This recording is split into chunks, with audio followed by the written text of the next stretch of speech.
Create lasting impact. And today I have my special guest. He's an author, educator, and founder of the Musicolor Method, a revolutionary approach to music education that has already impacted thousands of children worldwide. None other than Mr. Andrew Ingkavet. Thank you, Daniel.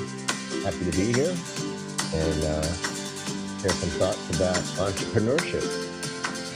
Yes, and thank you again for being part of one of my podcasts. And can you please introduce more about yourself that I missed, Mr. Andrew? Yeah, as Daniel said, I am the founder of a company called Musicolor Method, and it started about 20 years ago. And it actually started out of a personal need. I was looking for music lessons for my son, who started asking me at 3 years old. Just kept asking and asking, and even though I studied to be a music teacher, I was focused on other things at the time. So I said, "Yeah, I'll find you a teacher." And to my surprise, I couldn't find anybody to accept him. They said, "Come back when he's 7 or 8 years old." And I thought, that's so weird. Why would that happen? So as I started homeschooling my son in music, I realized it's because the existing traditional music education wasn't geared for a pre-literate student, and that set me off on a whole new journey. And here I am 20 years later. Uh, i i built a school basically in Park Slope, Brooklyn, and I have 22 teachers now who are all trained in my method, and we have impacted thousands of kids. And uh, some of them have stayed with us 10, 15 years, which is incredible. I feel like I have many, many sons and daughters.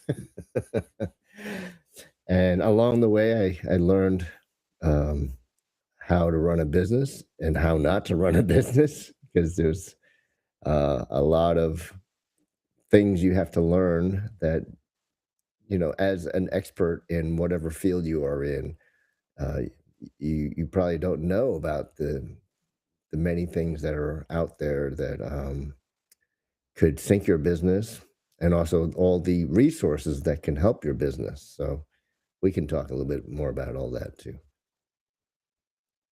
And now, Mr. Andrew, thank you so much for sharing your knowledge and wisdom to the world. Thank you, thank you, thank you. And we're starting now. Here we go. It's delayed, but anyway, no, it's better than nothing. So, Mr. Andrew, your resume reads like five different people's lives. MTV Asia VJ, assigned songwriter, film composer, digital agency founder, actor, and now music education revolutionary. What was the tough line or through line you could see at the time, or did you feel like you were reinventing yourself with each chapter? Oh, that's a that's a deep question. uh, Let's do yeah. deep today, Mr. Andrew. Well, yeah. I am. I guess by nature, I'm just insatiably curious about many things, and from a very early age, I think my parents instilled in me a belief, probably when I was like 3 or 4 years old, that I can do anything. Um, and if you just set your mind to it, you can do anything. And so, in a way, it's been a blessing and a curse because um, I was very good at many, many things, that it made it hard to choose a focus sometimes. But the through line is, oh, I always wanted to make an impact in the world. I always felt like I'm here for a reason. I'm here to bring a positive change to the world. Um, so when I was working in the music business as a marketer, music marketer, um, I did. I felt like I was really helping artists connect with their audience. So like we helped promote Guns N' Roses and made their first album go platinum, right? And it was really exciting. Um, and then also learning about the behind the scenes was maybe not so exciting because I was like, this is a really hard life for the artists because they're really sometimes even if they're famous, they're still kind of struggling. Um, and then when I actually moved into it just kind of came into my fell into my lap. I was writing scripts for MTV's Headbangers Ball. I used to have hair down at my waist. I was a heavy metal rocker, and I was writing the scripts as a what do you call it, production assistant, a PA. And I just started saying to the people over time that, hey, you know what, I should be hosting the show. I'm writing the scripts. I know this stuff. and one day there was an opportunity, and I actually substituted for somebody on the air, and I got a fan letter either even. But so I started. I got invited to be a VJ for MTV, but in Asia. So I kind of thought, okay, I'm going to change. I'm going to have some impact in the world, and maybe it's not through the marketing of things. Maybe it's going to be, introducing others as a VJ, as the face of the music, kind of like a Dick Clark or something like that, right? And then it's almost like you're expanding consciousness. You're like saying, what else can I do? And I actually studied music at NYU, and I was like, all right, I want to have my own band. So after MTV, I was working on being a musician. So I think, okay, maybe my impact is to be the one that brings the music to the crowds, right? So it's like this a continual expansion of what's possible, of what my consciousness was saying that my vision of myself could be, right? It wasn't until well, so then after that, I actually took a left turn for a while into digital marketing and creating websites. And it was so exciting to me because here's another chance to make an impact in the world. It was the early 90s. The World Wide Web had just been invented. And here I was founding the first digital marketing agency in Asia. And our first client was Cathay Pacific. We could not believe it. So it was like, I have been very lucky. And, but I think luck is also being prepared for opportunity when it comes. So I was so excited to be at that forefront of digital marketing for about 10 years. I stayed in that.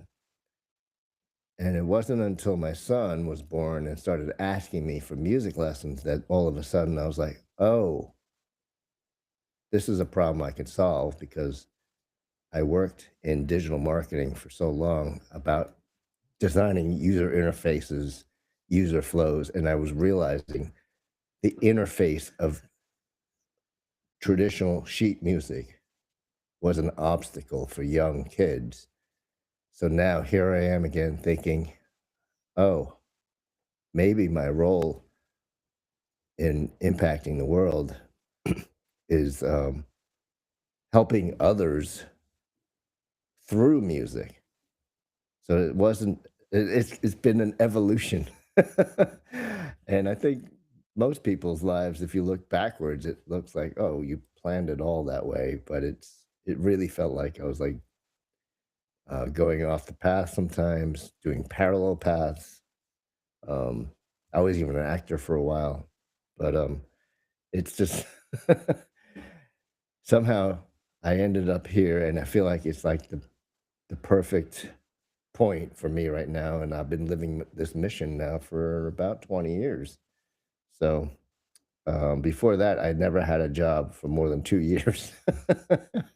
I either got fired or I left in a in a very bad way. So yeah. Mr. Andrew, you were one of the first three VJs on MTV Asia, seen by millions daily across the continent. What did your hosting Top 20 Countdown teach you about audience engagement, performance, and connecting with the people that later influenced you designing the music color method? Wow. You're really deep, Daniel. I am deep right now, Mr. Andrew. So, um, I think what was well, there were a few things about the whole MTV experience that was interesting. First of all, it's interesting to see how much value uh, people in general place on celebrity, being a celebrity. Like all of a sudden, you're in this position of, I guess, power, because what you say, what you look like, how you dress. When I was hosting the Asian Top 20 Countdown, we were broadcasting from all the way from, so Hong Kong was in the center, going all the way out north to as far north as Mongolia and Japan and Korea, as far south as the Philippines, and as far west as Israel. I mean, we got fan letters from all these places. India was going through a massive like social revolution when we started broadcasting because they had never seen anything like this before. So I would have I still have boxes and boxes of fan letters, and then they were like, some of them were like drawings of me, and like, or they were like saying they were wearing clothes that I had worn, or found glasses that looked like my glasses, and it was kind of interesting. So I started realizing that I had quite a lot of people listening to what I was saying, and I don't know if the other VJs thought this way, but I really thought of it as like I was the minister of culture, and I'm delivering. I have the power to deliver a positive message, you know. So I would start learning little phrases in all these different languages because we broadcast all over the world, and I realized that if I could just make a connection with that, maybe I've changed that person's day a little bit, people would say that they would rush home from school to watch me for like 6 hours. I was like, that's not a good idea. But That's yeah, awesome. it was uh, it was really wild. I never got to experience. There was a moment where my fellow VJ Danny McGill went to India. And he was chased through the streets. He says it was like being in Beatlemania because they all recognized him and they were running after him. And I was like, oh my God, that is so freaky. Mhm. So, Mr. Andrew, you compose music for Reebok, Timberland, American Express, and award-winning films. When you shifted from creating music for massive brands and independent films to teaching 3 years olds piano, what was the most surprising thing you discovered about your purity of music with children? Oh, wow. Deep. So, yeah. Yeah. Yeah. I still love to compose music. Um, and I was thinking about like probably my most famous piece that I did was for a film called Noel, which is a Christmas film that is still seen on. I think it's Paramount Plus owns it, and I think it was available on Amazon. But every year I get some checks around Christmas time. um, but composing for film or other media is interesting because you are you're kind of in the service of a story, and you're trying to make people feel the emotions of the story. So I used to think of it as like it's like reading a script or a book, and you had an emotional highlighter, and then you could just highlight that section, and all of a sudden you're gonna feel, okay, I'm feeling happy, or I'm feeling sad, or I'm feeling melancholy, or right. That's what the music is for in a film. It's also, I mean, it's also for like recognition, like brand, sonic branding. Like if you can't hear the Jaws soundtrack without getting scared. So it's um it's a very specific kind of use of music. I mean, every all music makes you feel something, but in Yes. this case, you're feeling because you're feeling the story, right? So shifting to educational music um, is interesting because yes, you have to make them feel something. You also have to make it something that they can relate to. You have to make it understandable. And when I'm doing the kids' music, I always have to have lyrics, words that they can relate to. So, like our first song in our lesson book is "What's your favorite ice cream?" It's a question, and of course, it invites a story about what is your favorite ice cream, and I get to tell them my favorite flavor, and they tell me their favorite flavor, and then there's a little rapport bonding based on that song and the story of the song, right? So uh, I have another song that I just needed something kind of more, just more complicated. It's like later on in the program, and I needed something that they could relate to. So I was like, okay, I know every kid likes pizza, so I had a song about a zebra who only eats pizza, which is ridiculous. But they love it just because it's so ridiculous, right?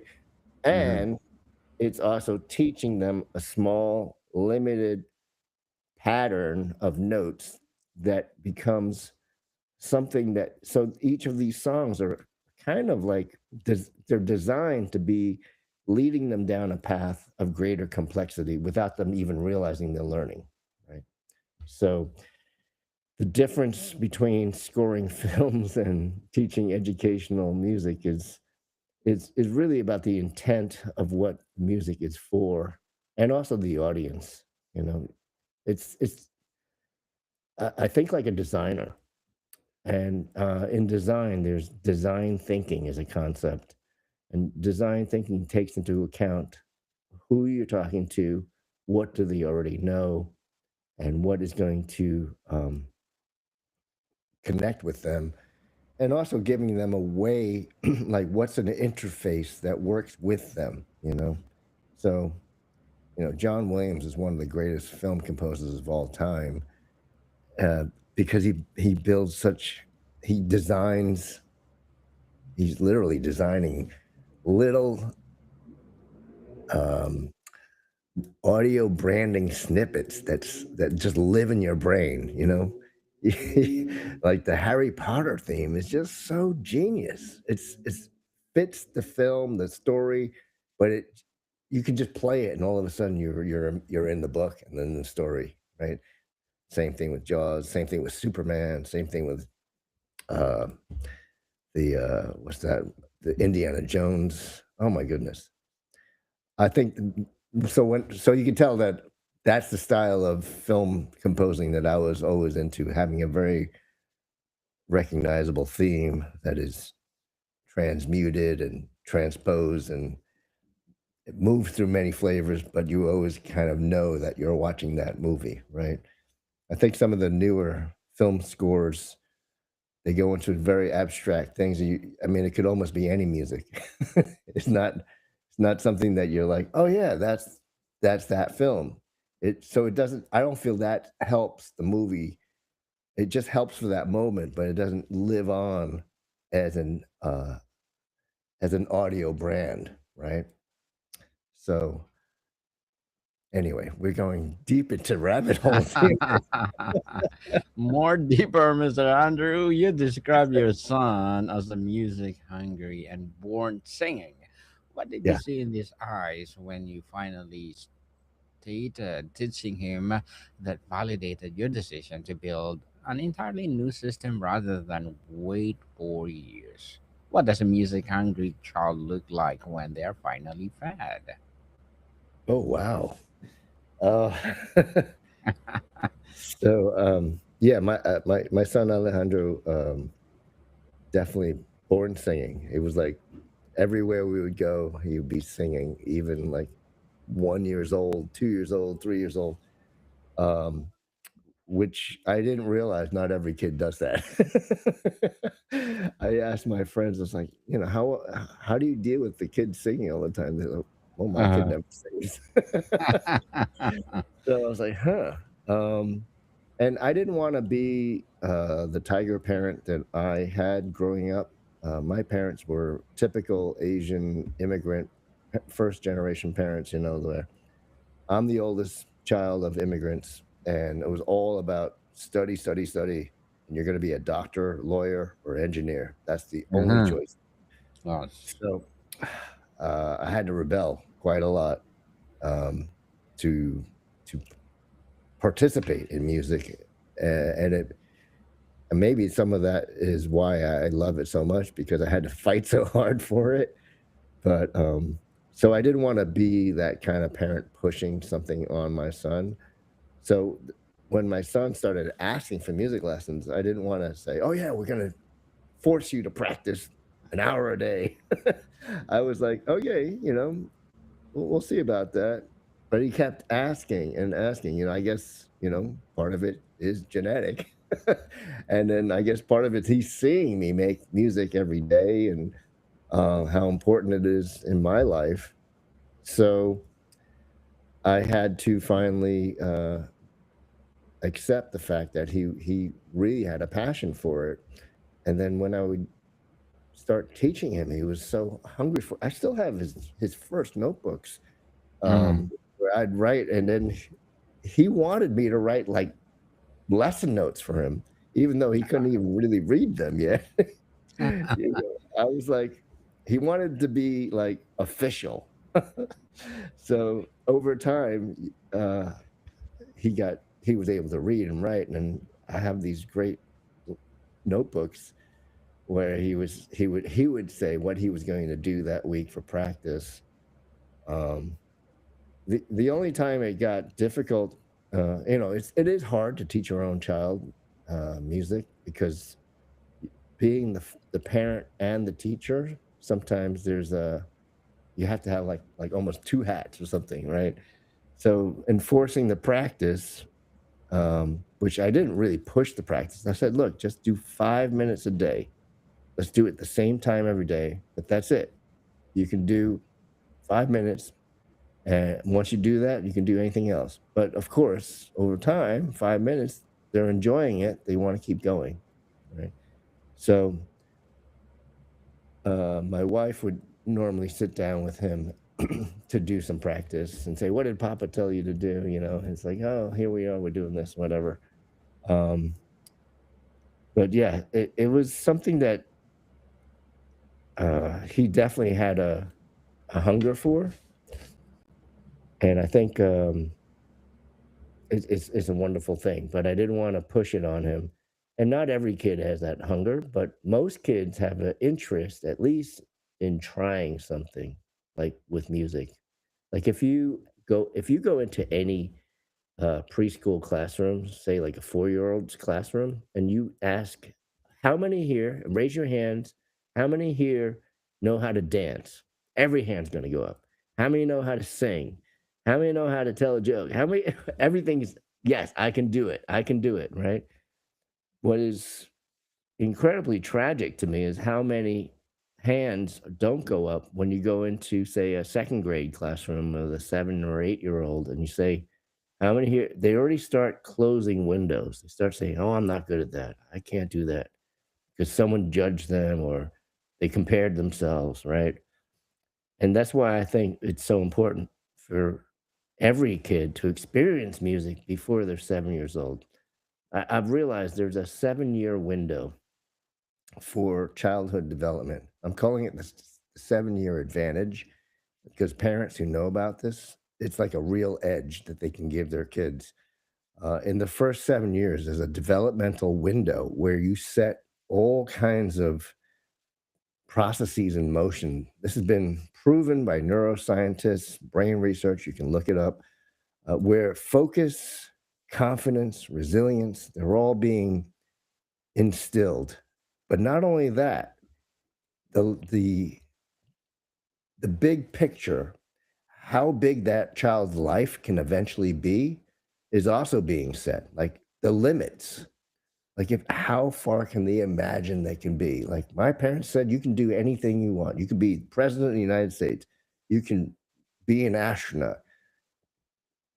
There's there's a lot of kids who don't hear that message, and they've already limited themselves. By the time they get to 18, they're like, well, I can't do that. I can't do this. It's like this a small window, right? There's a smaller expectation about life. Um, so I think that music in my son was part of the process of exploration and discovery of his superpowers. and and I could see That'd that be he awesome. was hungry for music, but I think every kid can have an experience of that as long as they start before 7. Mr. Andrew, you founded your school in 2007, right before financial crisis. You built to over 24 teachers and 140 students with a wait list. In an industry where most music schools struggle to keep enrollment, how do you understand about business, marketing, and community that average music teacher does not? Wow. Yes, that's it. That is interesting. Part of it is luck, but I think one of the things I realized very early on is that I I was the same as my target market. I was a anxious young parent looking for activities to enrich my child's future, to give them that 7 year edge, right? So Mhm. by my first website, it was just a personal letter from me saying, "Dear neighbor, I'm a dad. I also teach music, and it's not about becoming the best player and getting on the stages of Carnegie Hall. It's about childhood development, and we're having fun through this process." That alone already separates me from so many other teachers because I've coached teachers for many years now, and a lot of people have come to me and they say, I have this degree in this, I have a master's, I went to school at this conservatory, and I can't seem to get more than one student. And I would one of the things because I actually spent some time building websites, I would look at their website and I say, well, what are you saying to your audience? Um, think about, what does your audience look for, right? So I knew my audience was looking for an activity that was enriching and fun for their kid in the neighborhood. And when I look at these other teachers' websites, they were like, first of all, they weren't even smiling in their photo. It was like a very serious artist photo. And then they would be, um, you know, so and so. I studied with, the master here and the master there, and I have the lineage of this, and this, and I played on all these stages. I have a master's of this, blah blah blah. And there was nowhere, and it says, oh, and if you'd like to book a lesson, contact me here. There was no information about what their approach is. There was nothing about what the consumer is looking for. So it was like speaking a different language. It was like, I'm only teaching because I'm not performing on the concert hall. You should be so lucky to even talk to me. It was very I felt it was very arrogant. And I tried to point this out to a few teachers, and they would get upset with me, and they'd say, "You don't know what you're talking about. I've studied with blah blah blah."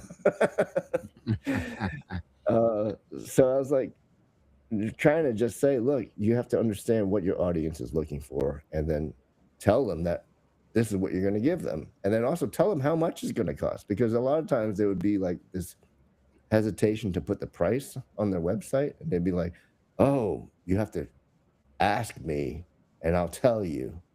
And nowadays it's even faster. The people like forget about it. I'm not even going to look at that. They want to know what's in it for me. They want to know, is it a match for me and for what I'm looking for?